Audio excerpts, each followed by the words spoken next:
Hello everyone, मेरा नाम पूर्णिमा शुक्ला और गुरुकुल माइंड की शानदार प्लेटफॉर्म पर आप सभी का स्वागत है। आज का जो सेशन है बहुत ही इंपॉर्टेंट है क्योंकि आज से हम सीयूटी 2025 के लिए हिस्ट्री की सीरीज चालू कर रहे हैं जिसमें हम एमसीक्यू कवर करेंगे चैप्टर वाइज। तो चलिए स्टार्ट करते हैं। ये हमारा सीयूटी 2025 का बैच है जो कि स्टार्ट हो चुका है, ठीक है, 5 जनवरी से, जिसमें आप इसमें क्या कर सकते हैं, आपकी जो लैंग्वेज रहेगी वो बायलिंगुअल रहेगी। इसमें जीएटी टेस्ट ये भी अवेलेबल रहेगा, प्लस ह्यूमैनिटी की जितने भी सब्जेक्ट है उसके सारे एमसीक्यूज करवाए जाएंगे, प्लस टेस्ट सीरीज भी यहाँ से प्रोवाइड की जाएगी। और जो हमारा कंटेंट रहेगा हिंदी इंग्लिश में और शॉर्ट्स नोट ये भी प्रोवाइड किए करवाए जाएंगे। तो अगर आप इंटरेस्टेड हैं तो हमें कॉन्टेक्ट कर सकते हैं, ये हमारा नंबर दिया हुआ है, ठीक है। और कोई भी अगर आपको डिटेल चाहिए तो आप कांटेक्ट कर सकते हैं। तो चलिए अब हम मूव ऑन करते हैं अपने एमसीक्यू पर। तो हम चैप्टर वाइज क्वेश्चन डिस्कस कर रहे हैं। तो हमारा जो पहला यूनिट है, जो हमारी पहली यूनिट है फर्स्ट, वो है सिंधु घाटी सभ्यता, यानी कि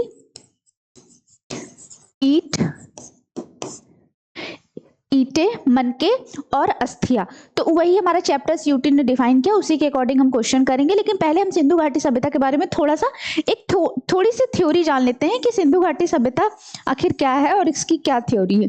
तो जो सिंधु घाटी सभ्यता है वो भारत की सबसे प्राचीन सभ्यता मानी जाती है, और ये भी कहा जाता है कि जो भारत का इतिहास है वो सिंधु घाटी सभ्यता से ही स्टार्ट होता है। ये अपने आप में बहुत ज्यादा ही उन्नत और बहुत ज्यादा नगरी थी। जैसे विश्व में बहुत सारी सभ्यताएं थी, उन सब में सबसे ज्यादा उन्नत और सबसे ज्यादा नगरी थी। कहा जाता है कि उस टाइम पे लोग नगरों में रहते थे और काफी डेवलप थे, काफी सारा व्यापार करते थे, अन्य देशों से व्यापार करते थे। तो ये सब चीज मानी जाती है। और कहा जाता है जब इसकी खुदाई की गई तो इसमें बहुत सारे स्थल मिले। अभी तक जो बोला जाता है कि 2800 साइट्स मिली, और जो सबसे पहला स्थल मिला था वो था हड़प्पा, उसी के नाम पर हड़प्पा सभ्यता रखा गया। तो आई होप आपको छोटा सा डिस्क्रिप्शन मिल गया होगा। अब चलिए मूव ऑन करते अपने क्वेश्चन पर। तो हमारा पहला क्वेश्चन है, by which name is the Indus valley civilization also known. अभी मैंने जस्ट आपको बताया, the first option is Harappan civilization and the second is a Vedic civilization, third Maurya civilization and fourth is a Gupta civilization। Bilingual question है, हिंदी में भी है। सिंधु घाटी सभ्यता को किस नाम से जाना जाता है? हड़प्पा सभ्यता, वैदिक सभ्यता, मौर्य सभ्यता या गुप्त सभ्यता। मैंने अभी आपको जस्ट बताया कि जो पहली साइट खोजी गई थी उसका नाम था हड़प्पा सभ्यता। तो इसका आंसर क्या हो जाएगा? हड़प्पा सभ्यता, ठीक है। वैदिक सभ्यता इसके बाद हम पढ़ेंगे, और मौर्य सभ्यता और गुप्त सभ्यता हम ये महाजनपद काल में पढ़ेंगे। मूव ऑन करते हैं हम नेक्स्ट क्वेश्चन पर। नेक्स्ट क्वेश्चन हमारा पूछ रहा है कि which crop was mainly cultivated by the people of Indus valley civilization, ठीक है। The option is a wheat and barley, rice and cotton, pulses and sugar cane. Hindi में एज वेल एज, सिंधु घाटी सभ्यता के लोग मुख्यतः किस फसल की खेती करते थे? गेहूं और जौ की, चावल और कपास की, दाल और गन्ना की। देखो, सिंधु घाटी की सभ्यता के जो लोग थे वो बहुत तरह की फसलें उगाते थे, पर यहाँ पर क्वेश्चन में मुख्यतः की बात की है, यानी कि जो फोकस्ड बिंदु है उस पर बात कर रहा है, ठीक है। तो फोकसली वो लोग जो उगाते थे वो गेहूं और जौ था। वैसे चावल के भी साक्ष्य मिलते हैं हमें और कपास के भी साक्ष्य मिलते हैं, ठीक है।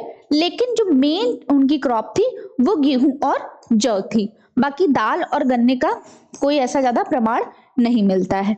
तो इनके और इनके प्रमाण मिलते हैं। अगर जब भी मेनली की बात करेगा कि प्रमुख कौन सी फसलें थी, तो जौ है, फिर गेहूं है, और उसके अलावा अन्य जो है जैसे कि चावल, इसकी भूसी हमें प्राप्त होती है, ठीक है, लोथल से। तो ये माना जाता है कि अगर भूसी मिली है तो चावल तो होगा ही, ठीक है। और जो कपास है ये भी मिलता है कलिबंगा से।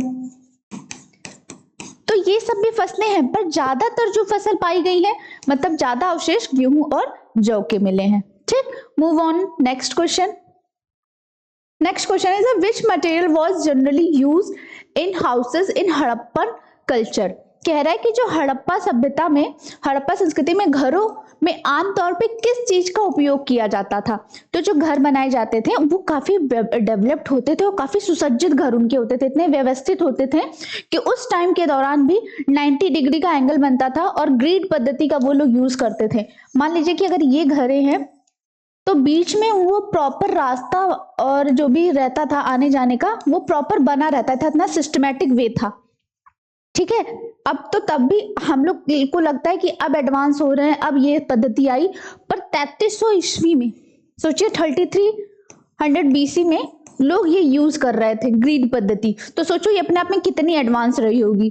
ठीक है, तो पूछ रहे किसका यूज करते थे घरों में आमतौर का, तो लकड़ी के घर बनाकर रहते थे, या पकी हुई ईंट का घर बनाकर रहते थे, कच्ची मिट्टी का, या पत्थर का। इंडस वैली सिविलाइजेशन इतनी ज्यादा ग्रोइंग थी कि उस टाइम पर ये पकी हुई ईंटों का यूज करते थे। ठीक है, कौन सी ईंटों का? बेक्ड ब्रिक्स का। वुड का कोई भी ऐसा वो नहीं मिलता, स्टोन के ये लोग बर्तन बनाया करते थे और कच्ची मिट्टी में भी बर्तन बनाते थे जिसपे वो नक्काशी वगैरह करते थे। तो क्या हो जाएगा इसका आंसर? पकी हुई ईंटें। फिर हमारा क्वेश्चन है, at which place was the great bath found in the Harappan civilization? ठीक है, लोथल, मोहनजोदाड़ो, हड़प्पा, धौलावीरा। हड़प्पा सभ्यता में महान स्नानागार किस स्थान पर पाया गया था? ये कह रहा है कि क्योंकि हड़प्पा सभ्यता में एक बहुत बड़ा स्नानागार पाया गया जो कि काफी सार्वजनिक था, काफी बड़े एरिया में बना हुआ था, यहाँ बीच में कुंड था और यहाँ पे ऐसे ऐसे स्टेयर्स बनी हुई थी जिसके थ्रू लोग जाते थे और सार्वजनिक था, मतलब सभी लोग आ जा सकते थे, उसमें कोई भी नहा सकता था। तो वो मिलता है, तो वो कहाँ से मिला है? तो पूछ रहे क्या लोथल से मिला है, या मोहनजोदाड़ो से, या हड़प्पा से, या धौलावीरा से? ये मिला है मोहनजोदाड़ो से। मोहनजोदाड़ो की अगर खोज की बात करें तो मोहनजोदाड़ो की खोज जो हुई थी 1922 में की गई थी और इसकी खोज की थी राखलदास बनर्जी ने। किसने की थी? राखलदास बनर्जी ने। और ये इंडस वैली सिविलाइजेशन में जो मोहनजोदाड़ो है ये सेकेंड साइट थी। पहली साइट कौन का नाम क्या है? हड़प्पा, और सेकेंड साइट का नाम क्या है? मोहनजोदाड़ो। ठीक है, आपको क्लियर हो रहा होगा आई होप। चलिए मूव ऑन नेक्स्ट क्वेश्चन। फिर which was the main trading port during the Harappan civilization? ठीक है, हड़प्पा सभ्यता के दौरान प्रमुख व्यापारिक बंदरगाह कौन सा था? जैसे मैं बार बार बता रही हूँ कि ये लोग इतने उन्नत थे तो ये लोग का व्यापारिक रिलेशन भी होता था, इन लोग का ट्रेड रिलेशन होता था अन्य देशों के साथ, अरेबियन के साथ। ठीक है, तो ये लोग व्यापार करते रहते थे। तो पूछा जा रहा है कि वह व्यापारिक बंदरगाह, भाई जैसे कि अगर व्यापार किया जा रहा है क्योंकि सी रूट से हो रहा है तो वहां पे कोई ना कोई बंदरगाह तो बनाया गया होगा ना, तो वो कौन सी जगह थी जहां से व्यापारी गतिविधियां की जाती थी? तो आपके ऑप्शंस हैं लोथल, कलिबंगन, मोहनजोदाड़ो और चनहूदड़ो। तो इसका ऑप्शन है लोथल। देखिए ये आप एलिमिनेट करके भी कर सकते हैं क्योंकि जो लोथल है ये गुजरात में पड़ता है। ठीक है, और जो गुजरात का इधर वाला एरिया है वो अरेबियन सी से पास भी है। ठीक है, तो ऑब्वियस सी बात है ये वाला जो यहाँ पर समुद्र पड़ रहे हैं वो यहाँ से पास पड़ रहे हैं, तो ऑब्वियस सी बात है यहीं से करके जाएंगे। ठीक, मोहनजोदाड़ो की अगर बात करें तो ये पाकिस्तान के पंजाब प्रांत में है, पाकिस्तान के पंजाब प्रांत में लड़काना जिले में है, पंजाब प्रांत लड़काना जिला।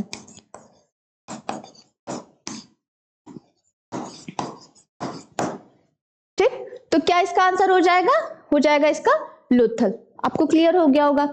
चलिए move on next question. Dholavira is situated near which river? Dholavira एक जगह है, एक स्थान है, हड़प्पन साइट है, वो बताइए कौन से नदी के निकट है? जैसे बहुत सारे, जैसे हम हड़प्पा की बात करें तो सिंधु घाटी हड़प्पा जो है वो रावी नदी के तट के पास है। अगर मोहनजोदाड़ो की बात करें तो वो सिंधु नदी के तट के पास है।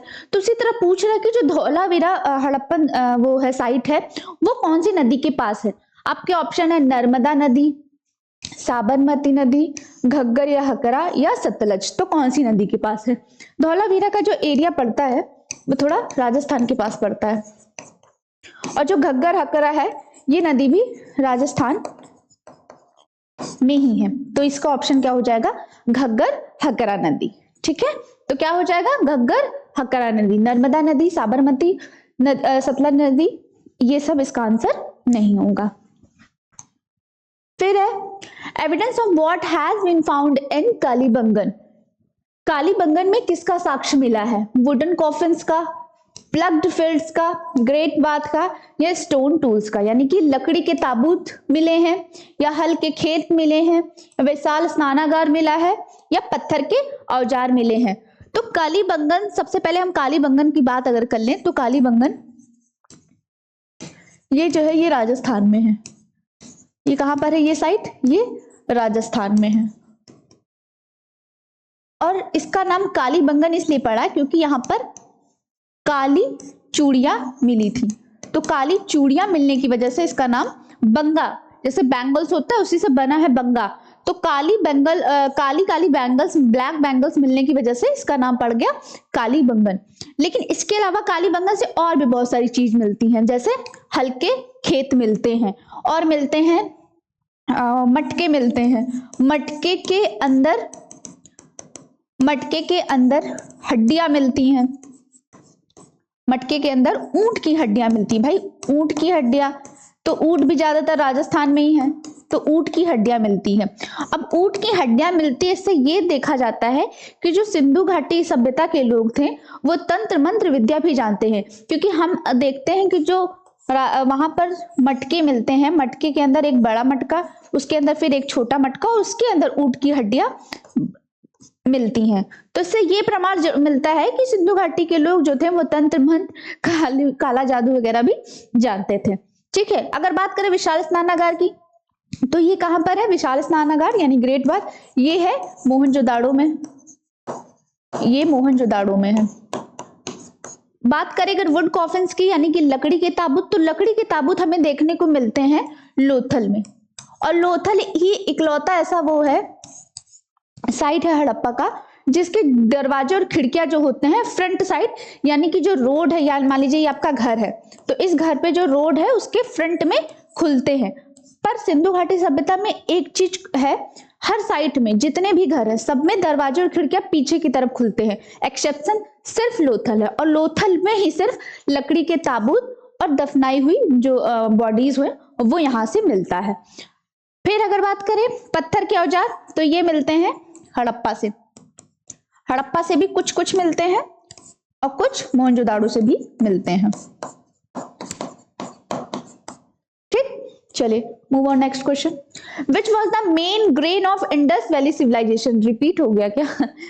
सिंधु घाटी सभ्यता का प्रमुख अनाज कौन सा था? ठीक है, तो ये तो हमने आपको बता ही दिया है, इसका गेहूं आंसर हो जाएगा। पर वो लोग बाजरा, मक्का और चावल की भी खेती किया करते थे, इसके साक्ष्य मिलते हैं। ठीक है, लेकिन मेन की बात कर रहे हैं यहाँ पर प्रमुख अनाज की। अगर यहाँ गेहूं की जगह जौ होता तो हम जौ को लगाते हैं। ठीक, चलिए ये तो हो चुका है। फिर क्वेश्चन है, by which name was cotton known in the Indus valley civilization? Sindon, कार्पस, हरमन, कुट्टू। सिंधु घाटी सभ्यता में कपास को किस नाम से जाना जाता था? सिंधोन, कार्पस, हरमन या कुट्टू? सिंधु घाटी सभ्यता में जैसे कुछ उन लोगों का अपना बोलने का एक तरीका था, जैसे हम हैं आज कुछ अपने शब्द बोलते हैं या हम अपनी वोकैब्स यूज करते हैं, उसी तरह से जैसे कि एक ग्रंथ है उसमें मिलता है कि जो सिंधु घाटी सभ्यता थे, सिंधु घाटी सभ्यता के लोग जो थे वो अरेबियन से जो व्यापार करते थे, इसलिए इनको मेलुहा बोला जाता था, क्योंकि ये लोग वहां से व्यापार करते थे। उनकी मुहरों पे जो मुहरें वगैरह मिलती हैं तो ये लोग बताते हैं कि ये लोग जो अरेबियन थे ना मेलुहा बोलते थे।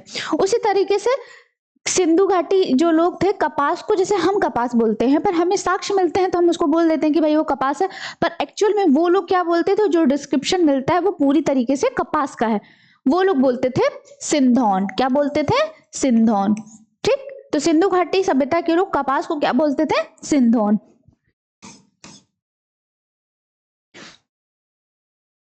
What type of houses did the people of Indus Valley civilization live in?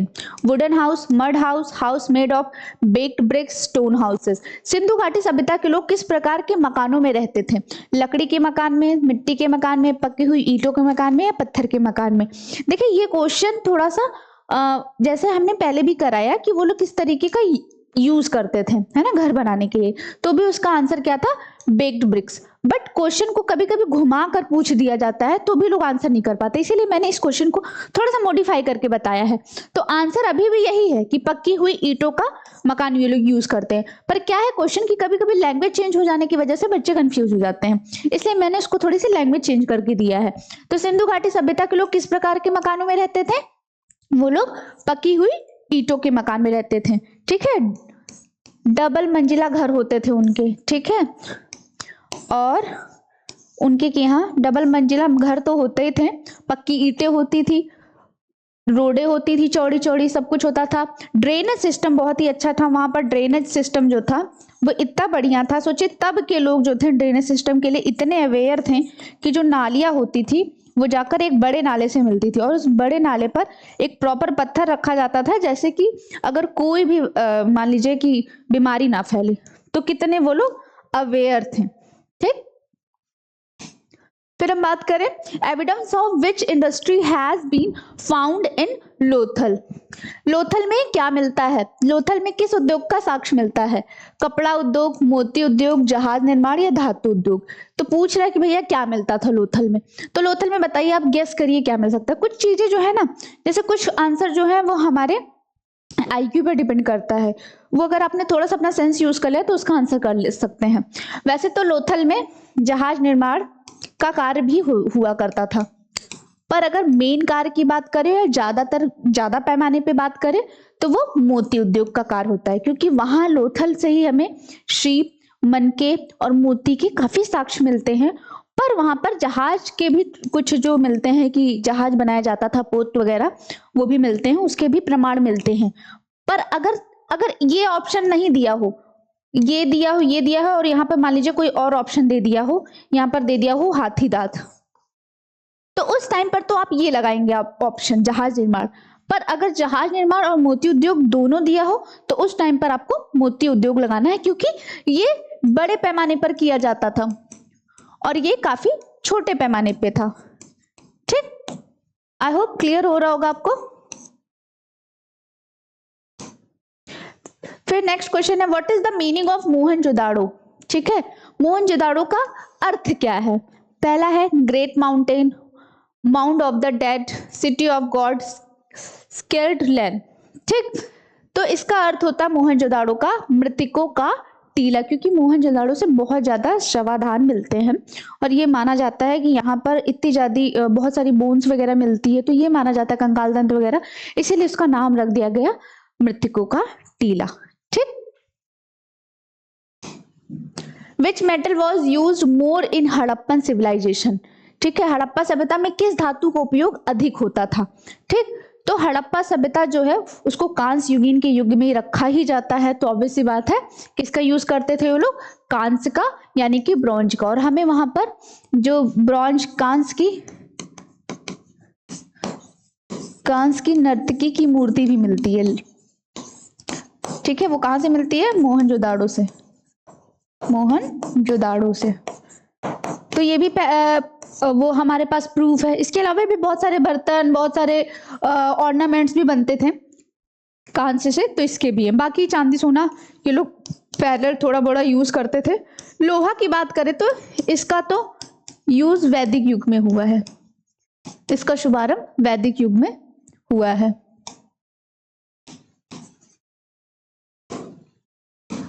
वैदिक युग में।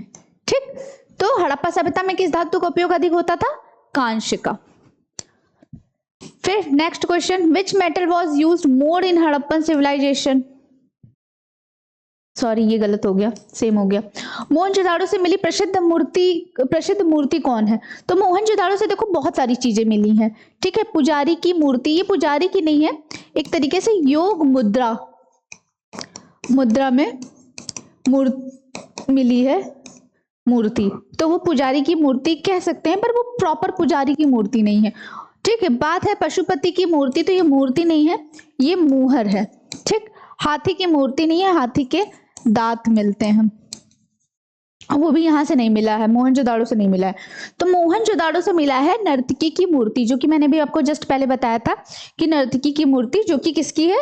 जो कि कांस्य की है, यानी कि ब्रॉन्ज की मूर्ति यहां से मिलती है। ठीक है, एक लड़की है जो बढ़िया अपना स्टाइल में ऐसे खड़ी है और उन्होंने यहाँ पर अपना अच्छा बाल हेयर स्टाइल बनाया है और उनके एक हैंड में यहाँ पर 4 चूड़ियां हैं। ठीक, और जबकि यहाँ पर 23 से 24 चूड़ियां पाई जाती हैं। ठीक, तो ये जो है कांस्य की मूर्ति कहाँ से मिलती है? ये नर्तकी की मूर्ति मोहनजोदाड़ो से। ठीक, फिर है who discover the Indus valley civilization, Indus valley civilization की खोज किसने की है, सिंधु घाटी सभ्यता की खोज किसने की है। बात अगर करें देखो सिंधु घाटी सभ्यता की खोज की, तो इसका प्रोसेस 1826 से स्टार्ट हो गया था। 1826 से तब स्टार्ट हो गया था जब पाकिस्तान का जो पंजाब प्रांत था, जब भारत का विभाजन नहीं हुआ था, तो वहां पे कुछ लोग घर बनाने के लिए ईंटों की मिट्टी की खुदाई कर रहे थे। जब वो खुदाई कर रहे थे तो देखे वहां पर ईंटें मिली। अब उन लोगों को लगा भाई ये क्या चमत्कार हो गया, यहाँ तो ईंटें मिल रही है। तो वहां पर उन लोगों ने ये न्यूज फैला दी, या मान लीजिए कि बातें देखिए सर्कुलेट तो होती हैं। तो उस टाइम पे उन लोगों ने बोला कि भाई भगवान बहुत खुश है और हमें पक्की पक्की ईंटें मिल रही है। वो तो सोच रहे थे कि कच्ची ईंटें बनाएंगे और घर बनाएंगे, पर उन्हें तो पक्की पक्की ईंटें मिल रही है, पक्की हुई ईंटें। तो वहां पर ये बात फैली। तो उस टाइम पे चार्ल्स मैसन जो कि ब्रिटिश अधिकारी थे, और हमने ये देखा भी है कि 1757 के बाद कैसे भारत पर ब्रिटिशर्स का राज हो चुका था। धीरे धीरे वो पूरी रूपरेखा तैयार हो चुकी थी 1757 के बाद से कि अब जो है राज यही करेंगे। ठीक, तो ये हो गया था। तो 1826 में चार्ल्स मैसन जो है उस टाइम पर भारत में थे। तो उनको जब ये बात पता चली तो उन्होंने अपना थोड़ा इंस्पेक्शन वगैरह किया, और इंस्पेक्शन करने के बाद उन्होंने देखा और खुदाई करवाई तो देखा कि हाँ सही बात, कोई सभ्यता है। उसके बाद उन्होंने अपनी एक बुक पब्लिश की, और बुक में उन्होंने जिक्र किया कि ऐसी कोई सभ्यता है भारत में जहां पर काफी वो डेवलपिंग है, वहां पे पकी हुई ईंटें मिल रही हैं। फिर चीजें होती गई। फिर आते हैं हमारे अलेक्जेंडर कनिंघम। फिर ये आते हैं, इन्होंने देखा कि इन्होंने जो अपने बुक में लिखा है बात सच है कि झूठ है। तो 1856 में ये आते हैं और ये अपना चेक वेक करते हैं, और जब ये खुदाई करवाते हैं तो देखते हैं हाँ है। उसके बाद फिर इन्होंने ही 1861 में पुरातत्व विभाग की स्थापना की, और पहले जो थे ये इन्होंने स्थापना की और ये विभाग के अधिकारी बने। उसके बाद में आते हैं 1902 में आते हैं हमारे लॉर्ड कर्जन को तो आप लोग जानते ही होंगे, भारत विभाजन आदि बंगाल विभाजन आदि उन्होंने ही किया था। तो 1902 में जब वो आते हैं वायसराय बनकर भारत में, तो जब वो वायसराय बनकर भारत में आते हैं तो उस टाइम पर वह क्या करते हैं, क्योंकि ये लोग खुदाई करवा ही रहे थे, अपना देख रहे थे, और ये थोड़े क्यूरियस भी होते हैं। देखो रिसर्च से हमें ये चीज जरूर सीखने वाली थी कि ये लोग कोई चीज छोड़ते नहीं थे, क्यूरियस रहते थे, करते रहते थे। जैसे चार्ल्स मैसन आया, इन्होंने किया, फिर अलेक्जेंडर कनिंघम ने किया, फिर 1902 में जब लॉर्ड कर्जन आया तो लॉर्ड कर्जन ने क्या किया, ये जो पुरातत्व विभाग की स्थापना इन्होंने कर दी थी उसका उन्होंने एक अधिकारी बनाया। और किसको बनाया? जॉन मार्शल को। तो जॉन मार्शल को उन्होंने 1902 में अधिकारी बनाया।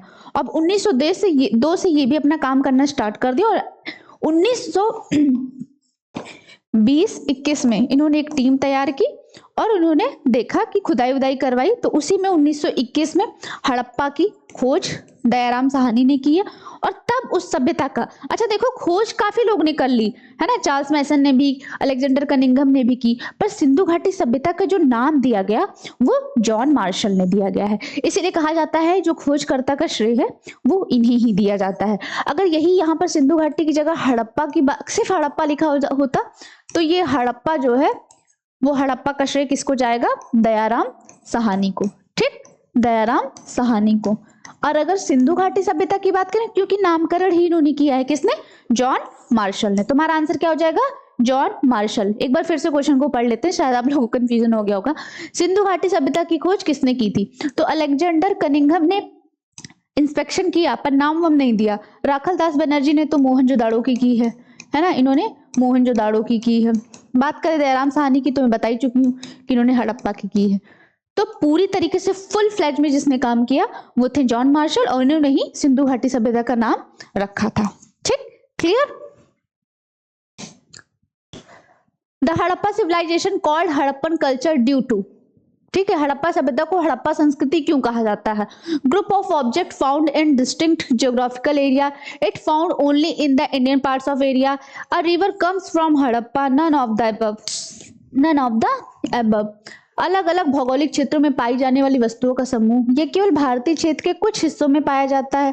हड़प्पा से एक नदी निकलती है, इनमें से कोई नहीं। यह केवल भारतीय क्षेत्र में पाया जाता है, ये तो पूरी तरीके से गलत है, कि हड़प्पा सभ्यता जो सिंधु घाटी सभ्यता है उसका कुछ हिस्सा भारत, पाकिस्तान और अफगानिस्तान तीनों में पाया जाता है। ज्यादातर हिस्सा भारत पाकिस्तान में है और थोड़ा सा हिस्सा अफगानिस्तान में भी है। बात करें हड़प्पा से एक नदी निकलती है, ये कोई रीजन नहीं हुआ कि हड़प्पा से एक नदी निकलती इसलिए सिंधु घाटी सभ्यता को हड़प्पा संस्कृति कहते हैं, ये नन ऑफ द अबव है नहीं। तो हमारा बचता क्या है, अलग अलग भौगोलिक क्षेत्रों में पाई जाने वाली वस्तुओं का समूह हड़प्पा संस्कृति कहती है। ये इन चारों में सबसे अप्रोप्रिएट आंसर है।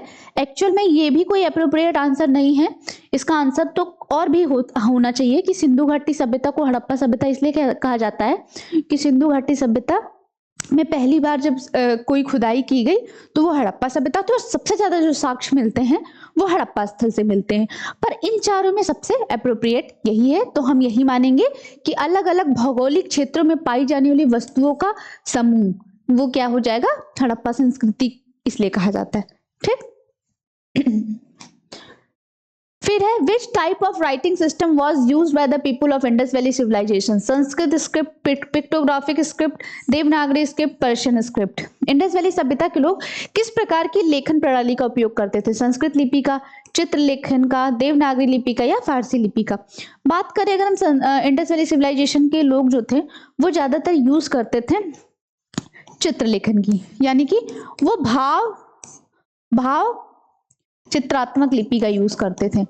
जैसे कि वो कोई भी चीज लिखते थे, पहली बात तो इनका जो लिखने का प्रोसेस था, जैसे हम लेफ्ट टू राइट लिखते हैं पर वो राइट टू लेफ्ट लिखते थे। ठीक, पहली इंपॉर्टेंट चीज। दूसरी बात कि ये जो चीजें लिखते थे उसमें क्या करते थे, अपना भाव भी डालते थे, ड्राइंग प्लस भाव। जैसे मान लीजिए कि इनको सूर्य भगवान के बारे में कुछ लिखना है तो सूर्य भगवान को उन्होंने बनाया पहले, फिर उसमें कोई एक है पूजा करने के लिए बैठा, ठीक, फिर उसमें कुछ ऐसे ऐसे अपना लिखेंगे इस तरह करके। तो मतलब क्या है, पहले वो चित्र से दिखाते हैं और फिर भाव प्रकट कर रहे हैं कि जो सूर्य देवता है उनके लिए पूजनीय है। ठीक, फिर नीचे यहाँ पर वो कुछ स्क्रिप्ट कर रहे हैं। तो सिंधु घाटी सभ्यता की लिपि कैसी है, भाव चित्रात्मक यानी कि चित्रलेखन है, पिक्टोग्राफिक स्क्रिप्ट है। ठीक है, देवनागरी पर्शियन ये नहीं है, संस्कृत भी नहीं है। In which city of Indus Valley civilization was a large dockyard found? Harappa, Mohenjo-daro, Lothal, Kalibanga. Indus valley सभ्यता के किस नगर में एक बड़ा गोदीबाड़ा या डॉकयार्ड पाया जाता है, हड़प्पा, मोहनजोदाड़ो, लोथल या कलिबंगा। गोदीबाड़ा का मतलब होता है जहां पर जहाजों की मरम्मत की जाती हो या जहाजों को थोड़ा बनाया जाता हो। ठीक है, तो हमने पहले भी बात की थी कि जो लोथल था गुजरात का, वहां पर मोती का उद्योग होता था, पर मैंने कहा था कि छोटे पैमाने पर जहाज निर्माण या जहाज के उद्योग का भी कार्य होता था। तो वो कहाँ पर है, डॉकयार्ड। कभी कभी डायरेक्ट डॉकयार्ड लिख कर आ जाता है, कभी कभी गोदीबाड़ा और कभी कभी जलपोत लिख कर आ जाता है कि बताइए जलपोत कहाँ पर था। तो वो क्या हो जाएगा, लोथल। कहाँ पे, लोथल यानी गुजरात में। ठीक, कलिबंगा में नहीं है, ना ही मोहनजोदाड़ो में, ना ही हड़प्पा में। तो आंसर इसका क्या हो जाएगा, लोथल। आई होप क्लियर हो रहा होगा। फिर है which metal was mainly used in Indus valley civilization. ये भी कांसा यानी कि ब्रॉन्ज। कौन सा किया जाता था, ब्रॉन्ज का यूज किया जाता था। इसको कांस्य युगीन में इसीलिए रखा भी जाता है, क्यों, क्योंकि इस टाइम पर मेटल का काफी यूज किया जाता था। बहुत सारे ऑर्नामेंट्स बनाए जाते थे, बहुत सारे बर्तनों की इस तरह से डिजाइनिंग की जाती थी, लेवलिंग की जाती थी, और जो बहुत सारी मूर्तियां या मिलती हैं वो भी कांस्य की, जैसे नर्तकी की मूर्ति। तो ये लोग किसका यूज करते थे, ब्रॉन्ज का, कांस्य का। ठीक, लास्ट क्वेश्चन हमारा है what was the reason behind the decline of Indus valley civilization. ठीक है, external invasion, climate change, internal conflict, all of the above. Indus valley सभ्यता का पतन किस कारण से हुआ था, बताया जा रहा है कि बाहरी आक्रमण, जलवायु परिवर्तन, आंतरिक संघर्ष या उपरोक्त सभी। देखो, इंडस वैली सिविलाइजेशन का जो एक्चुअल कारण है वो अभी तक किसी को नहीं पता। बस ये एक प्रेडिक्शन की जाती है कि शायद जब, क्योंकि इंडस वैली सभ्यता के बाद ही जो अगर कोई दूसरी सभ्यता आती है तो वो है हमारी आर्यन सभ्यता, यानी कि वैदिक युग, ये इसके बाद स्टार्ट होता है। तो ये माना जाता है कि शायद वैदिक है, उन्होंने आक्रमण किया, और कहा भी जाता है कि जो आर्यंस हैं वो बाहरी हैं। ठीक है, तो शायद उन्होंने आक्रमण किया इसकी वजह से। ठीक, दूसरा रीजन जलवायु परिवर्तन। तो इसके साक्ष्य मिलते भी हैं थोड़े थोड़े, पर प्योर नहीं कहा, मतलब पूरी तरीके से श्योर नहीं है कि हाँ यही होगा जलवायु परिवर्तन। ठीक है, तो ये भी माना जाता है। आंतरिक संघर्ष, क्योंकि बहुत सालों से एक दूसरे के साथ रहते हैं तो ऑब्वियस बात है संघर्ष तो होता ही रहता है हर जगह, पर ये भी रीजन नहीं है कि आंतरिक संघर्ष में आपस में कट मर गए, ये भी नहीं है। तो सभी माना जाता है। एक्यूरेट क्या है ये नहीं पता, हम एक प्रेडिक्शन लगा सकते हैं, क्योंकि अभी भी आपने देखा होगा हाल ही में इनकी तमिलनाडु में मिला है कि सिंधु घाटी सभ्यता का वो मिला है, साक्ष्य मिला है। और वहाँ के जो सीएम है एमके स्टालिन ने, उन्होंने बोला भी है कि अगर इस लिपि को कोई पढ़ लेता है तो उसको 10 लाख डॉलर मिलेगा। तो अभी तक क्योंकि पढ़ी नहीं जा चुकी है, ये पढ़ी नहीं गई हुई है, तो हम क्या है जो इस लिपि को पढ़ा ही नहीं गया है उसके बारे में क्या है, बस खाली हम एक जो अवशेष मिलते हैं उससे गैस करते हैं, पूरी तरीके से कुछ श्योरिटी थोड़ी है। तो उसके हिसाब से बस ये है कि सभी हो सकता है, सभी रीजन हो सकते हैं। तो इसका आंसर क्या हो जाएगा, उपरोक्त सभी। बाहरी आक्रमण भी हो सकता है, जलवायु परिवर्तन भी हो सकता है और आंतरिक संघर्ष भी हो सकता है। तो इसका आंसर क्या हो जाएगा, उपरोक्त सभी। ठीक है, आपको क्लास आई होप अच्छी लगी होगी। अगर अच्छी लगी होगी तो प्लीज लाइक जरूर करिएगा और चैनल पे अगर नए हैं तो सब्सक्राइब भी कर दीजिएगा। ठीक है, और अब इसी तरह से क्लास हमारी रेगुलर स्टार्ट रहेगी। कल जो है हम इंडस वैली सिविलाइजेशन का हमारा जो आज का चैप्टर था एमसीक्यू वो कंप्लीट हो गया। कल हम पढ़ेंगे दूसरा राजा, किसान और नगर। उसमें हम दो सेशन लेंगे, 2 या 3 सेशन ले सकते हैं, क्योंकि पहले हम महाजनपद काल पढ़ेंगे, फिर मौर्य काल और गुप्ता काल। तो आप लोग जरूर रेगुलर रहें, जैसे कि कोई भी क्लास आपकी मिस ना हो। Thank you.